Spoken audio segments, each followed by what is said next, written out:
سەرچاوەی ئاوەدانی هەرگوند و شارێک ئاوە. سەدا هەفتای گوندەکانی سنووری ئیدارەی سۆران کێشەی ئاویان هەیە. تاوەکو ئێستاش بەشێک لە گوندەکان پرۆژەی ئاویان بۆ نەبەستراوە و بە تانکەر ئاویان بۆ دەچێت. پاش جاردێکی تەواوی هەموو گوندەکان بۆمان دەرکەف 65 ساعت 70 سەد گوندەکانمان کێشەی ئاو هەیە. کێشەکەیش دوو جوورە. کێشەیەک هەندێک گوندمان هەیە لەبەر هۆی نەبوونی سەرچاوەی ئاویان دووربوون لە سەرچاوە تاکو ئێستا پرۆژە ئاو بوون نەکرا لەبەر هۆی تانکر ئەمە ئاو هەدەینێ. هەندێک گوندی ترمان هەیە لەبەر بەرفراوانبووری سنووریان ئەوەی کو مەسەڵەن سولفەی ئاقاری گرتی و خانی زیاتر لە دروستبوونی ئاوادیان زیاتر لێ پەیدا بووە. شەبەکە ئێستا بەشی ناکات. ئەو ڕێژە تقریبا 65 ساعت 70 سەد یان 75 ساعت دەبیتن.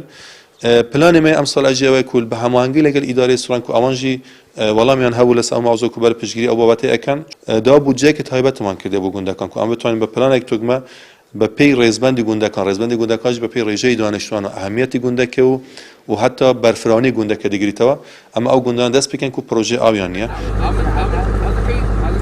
کەمی ئاو خزمەتگوزاریەکانی دیکە وای کردووە گوندەکان بەرەو چۆڵبوون بچن و هاوڵاتیان ڕوو لە شارەکان بکەنەوە.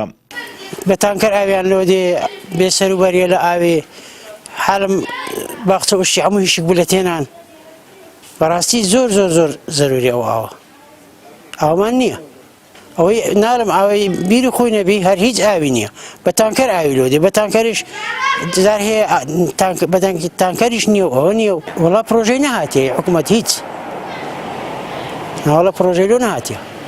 کەمکورتی و نەبوونی تۆڕی دابەشکردنی ئاو لە دۆڵی ئاکۆیان وەی لێکردیە دۆڵی ئاکۆیان بەرەو چۆڵی بچی بەرەو ئەوەی بچیت کە خەڵک ڕوو لە شار بکە ڕوو لە شوێنە دیکە بکە کە ئاوی لێ هەبی لەبەرەوەی ئەو سنوورێک کە ئەمە تێدا هەینە سەرچاوەکانی ئاوی سروشتی کەمن ئاوی دابەشکردن و تۆڕی ئاویشی بە شێوەی ڕێکوپێکلۆ نەهاتیە وەی لێ هاتیە خەڵک لە ناوچەی ما کۆچ بکات بەرەو شارەکان بچیت.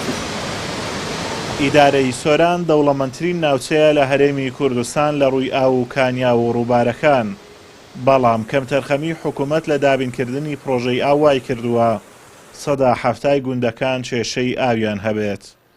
ئازاد و مراوی کەناڵی ئاسمانی پەیام ئیدارەی سۆران.